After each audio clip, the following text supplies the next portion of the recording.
Hi guys, welcome back to another episode with me, May McBell, and today I am talking about the tragic case of Amora Bain Carson. Now this story really is heartbreaking. It's stomach churning, it's just horrible. So I do want to give a disclaimer out here, just to advise you that there will be talk of child abuse, there will be talk of sexual assault, there will be talk of drugs and suicide. So for anybody that doesn't want to watch any further, please just turn this one off and catch me on another episode. So let me begin. Amora Bain Carson. Now she was born on the 12th of November 2007, and her parents were Jessica Carson and her father Arlen Mutina. Now Arlen claims he only ever saw Amora twice in his life due to serving in the military overseas. So he didn't see her, and Jessica and Arlen did eventually split up. And it was in January of 2008 when Jessica met Blaine Keith Milam, and they met whilst they were both 18. Jessica was at high school when she met him, and they became very close very quickly, and he did actually propose to her on prom the same year. So as you can see, this relationship just moved really fast. And now Blaine here was now Amora's stepfather. And just prior to Blaine and Jessica meeting, Blaine had actually been charged with aggravated sexual assault, and this was on an 11-year-old child. And I'm going to say the word child because 11 years old, you are a child. My son's 10. I still view him as a baby. Do you know what I mean? So yes, 11 years old. So what he did was he placed pornographic pictures in her house. So he kind of broke into her house, put pornographic pictures into her room, and also left suggestive notes. So like, come outside and we can do these things together. So yes, he did get arrested for that, and he was ordered to serve 180 days in jail for this. However, he ended up getting out on work release, so only ended up serving 48 days of this sentence.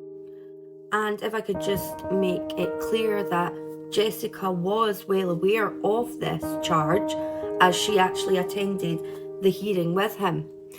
And obviously because of this, he was placed on the sex offenders registry. However, Milam and Carson did end up moving in together, and this obviously went again.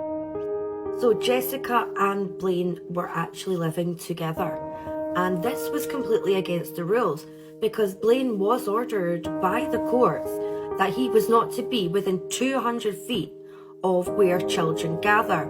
So he should never have been living with Amora at all. So I'm going to give you a little insight into Blaine. So Blaine was born on the 12th of December 1989, and he had grown up in trailers in rural rural Texas, and he lived with his mother and his father. However, Blaine only had an education up to 4th grade. At 4th grade, he was taken out of school and was homeschooled by his father. And when I say homeschooled, I mean they watched cartoons, because Blaine's father had actually had a stroke. So he became an invalid essentially. So cartoons was how he was learning at home. So the mother says that he never really matured beyond the age of 12. So even at 18, he was still only had the mindset of a 12-year-old. And when he was younger, his aspirations were actually to become a rock star and play the drums. I'm going to let you listen to a little clip of that and tell me what you think. A singer? Band has never known.